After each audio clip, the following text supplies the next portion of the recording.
Saludos, este es el video sobre honestidad y la ingeniería. El profesor Luis Jiménez de la sección de Filosofía del Departamento de Humanidades y del Departamento de Ingeniería Eléctrica y Computadoras para el curso Filo 4045, la ética en la ingeniería. Vayamos a la segunda transparencia. Vamos antes que nada a discutir el caso de Volkswagen, un caso que se ha hecho público desde el 2015. Un escándalo. Tenemos en esta transparencia segunda la bibliografía preliminar, unas lecturas que les invitamos a que las hagan de distintos periódicos discutiendo este caso.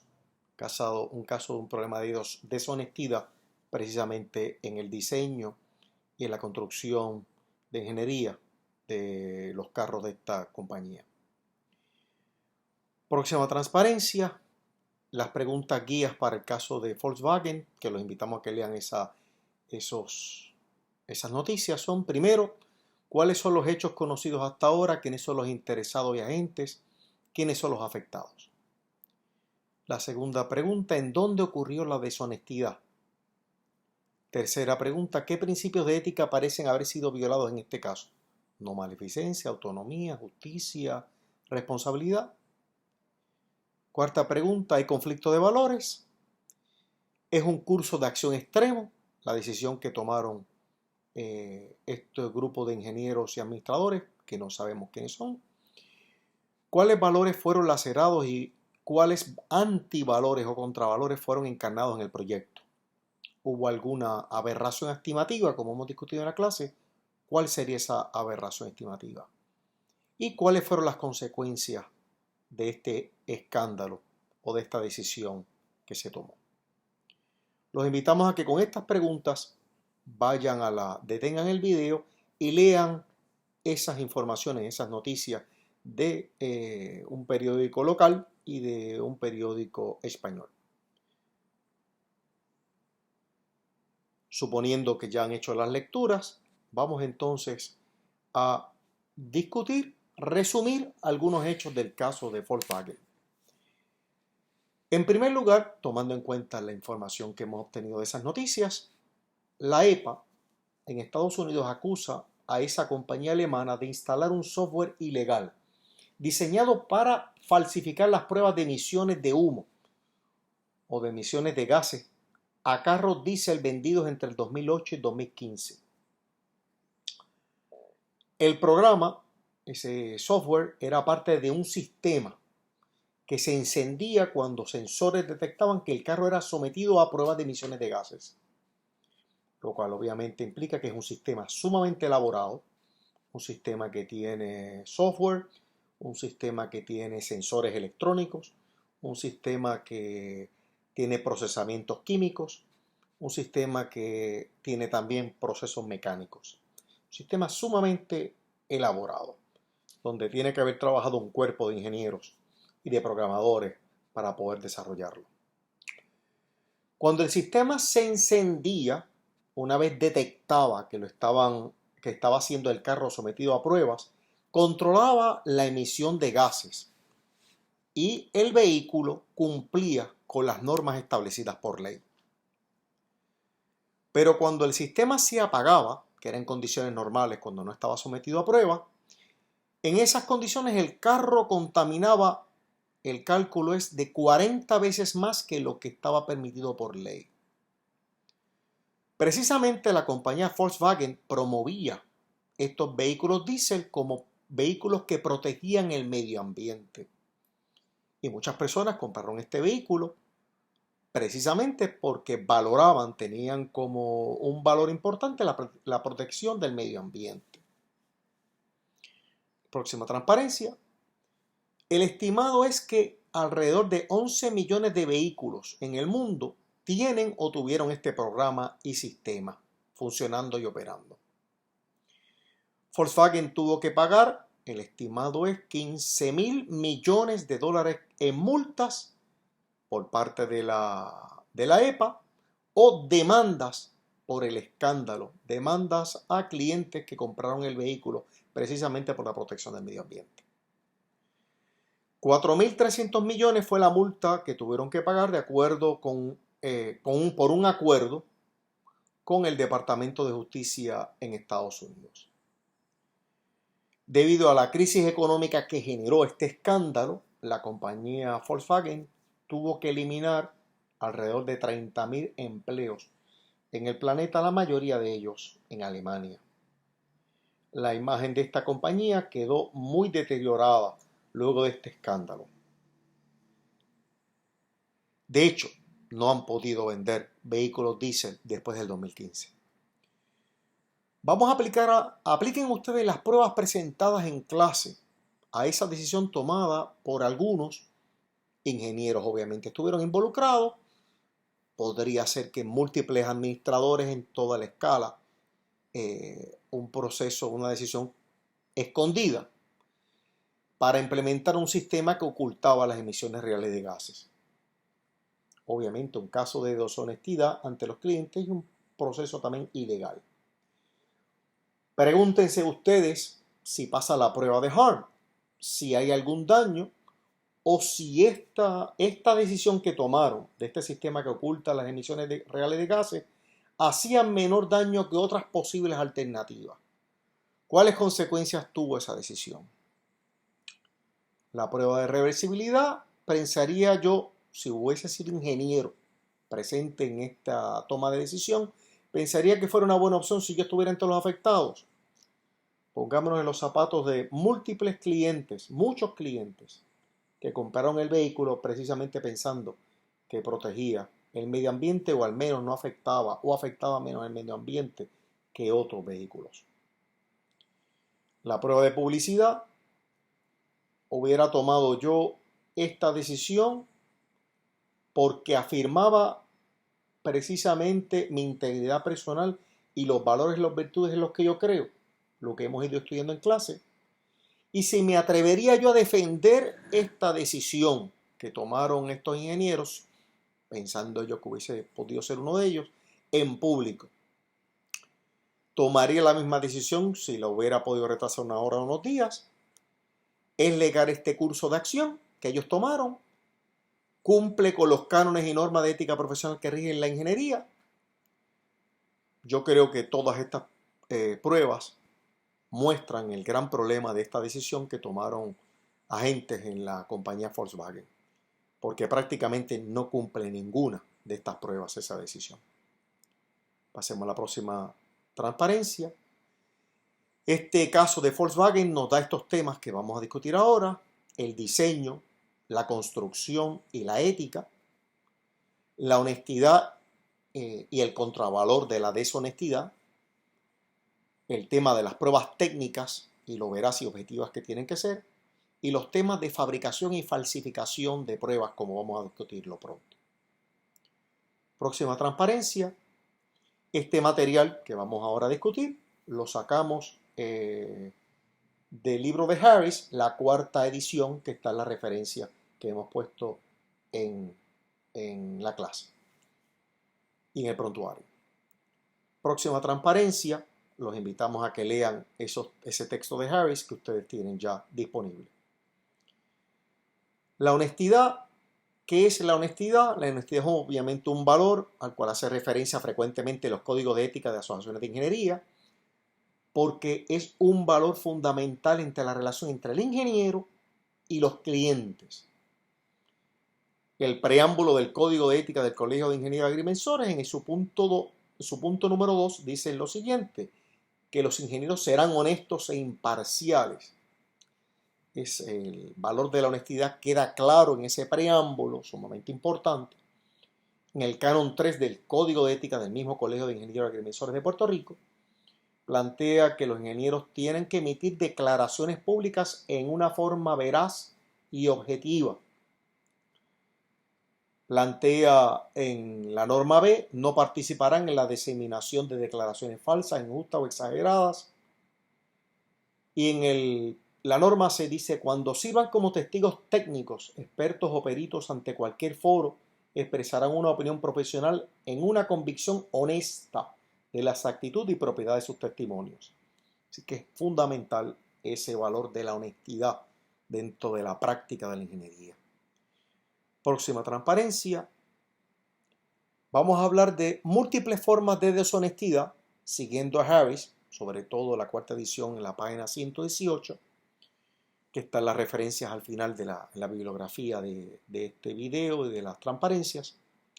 Plantea Harris que una de las formas de la deshonestidad es la mentira, entendiendo la mentira como una declaración falsa cuya intención es engañar.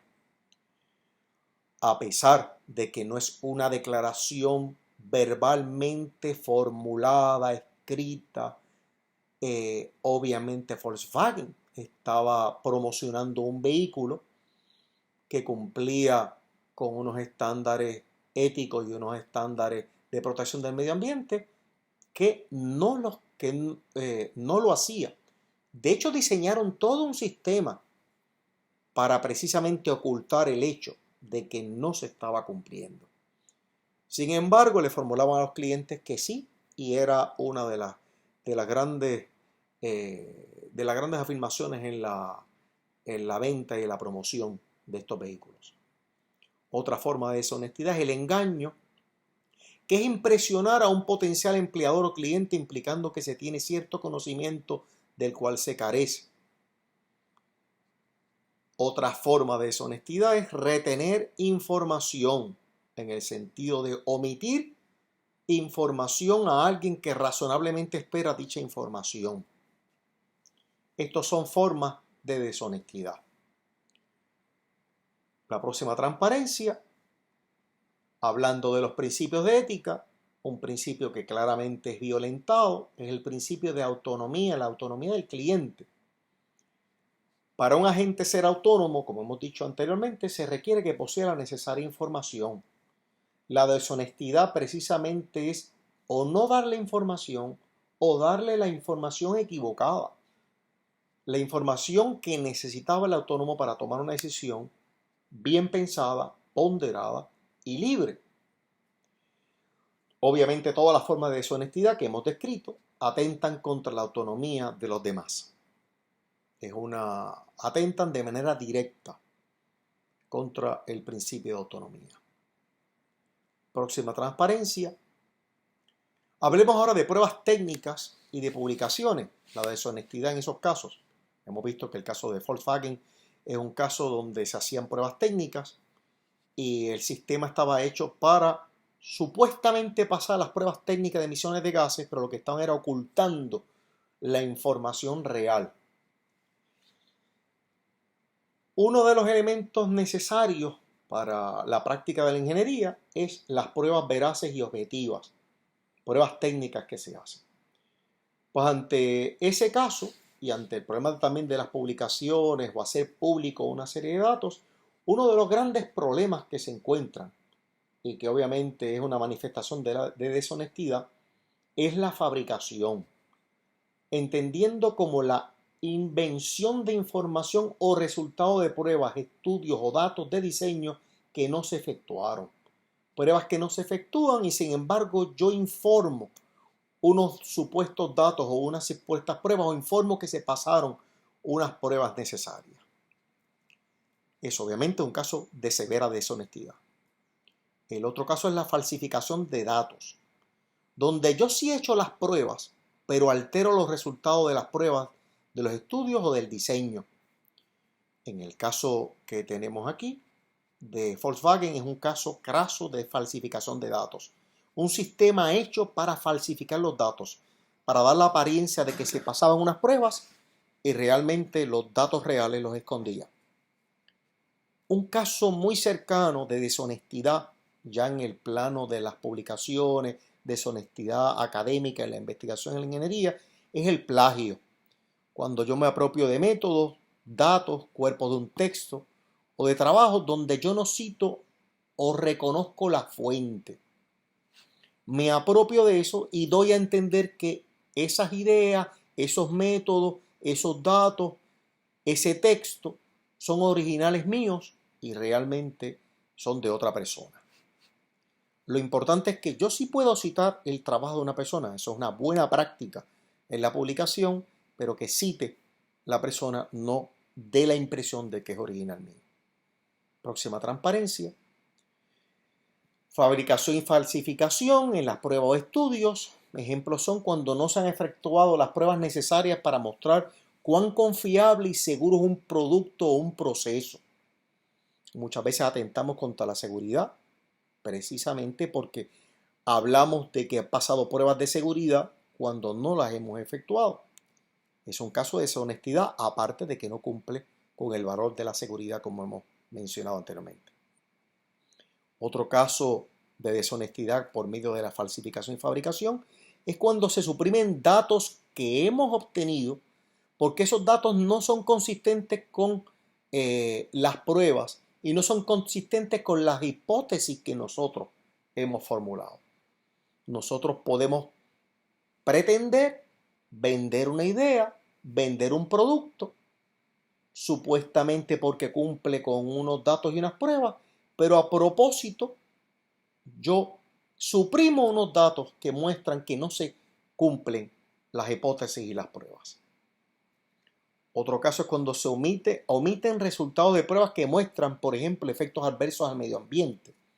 No los presento. Es un caso cuando se deben presentar y cuando el cliente o la institución para la que trabajo, la institución a la cual estoy haciéndole un estudio, le omito resultados de pruebas cuando esa institución, ese cliente tiene el derecho a conocer esos resultados. Y cuando concluyo algo sin una sólida base experimental. Estos son casos y ejemplos de falsificación y fabricación. Próxima transparencia, vamos a un caso reciente que todavía no ha sido totalmente estudiado, apenas salió a la luz pública hace poco. Es el caso del cartel de Bitumol en Puerto Rico. Este caso lo obtenemos del periódico electrónico Noticel y el título de esa noticia es: el cartel de Bitumol falsificó informes y análisis de asfalto líquido. Los invitamos a que vayan a esa referencia que está ahí. Los datos los obtenemos de esa noticia. Vamos a la próxima transparencia, un resumen de lo que está en la noticia y que ustedes tienen acceso, les invitamos a que lo lean.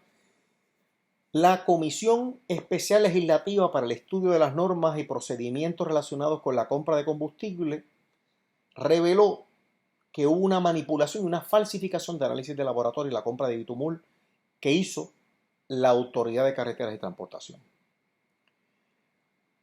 Dice la noticia, un hecho afirma que en Puerto Rico no hay un laboratorio para hacer los análisis necesarios, los estudios de laboratorio requeridos para verificar cuál es la calidad de ese asfalto que se compra. Asfalto necesario para las carreteras en Puerto Rico. Próxima transparencia, dice la noticia también de Noticel, que la mayoría de las veces los proyectos de la Autoridad de Carreteras y Transportación requieren un tipo de concentración de asfalto necesario para el tipo de carretera, el tipo de suelo, el tipo de ambiente que tenemos en nuestro país. Y se necesitan pruebas de laboratorio para confirmar que ese es el nivel de concentración que se ha comprado y por el cual se ha pagado. La industria ha alegado que varias veces la concentración ha sido adulterada y que no corresponde a lo que se ha solicitado y por lo cual se ha pagado.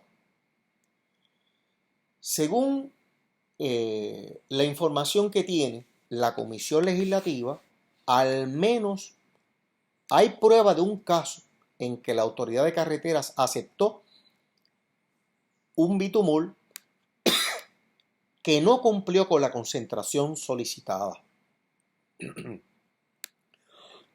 Este es un caso que amerita ser estudiado.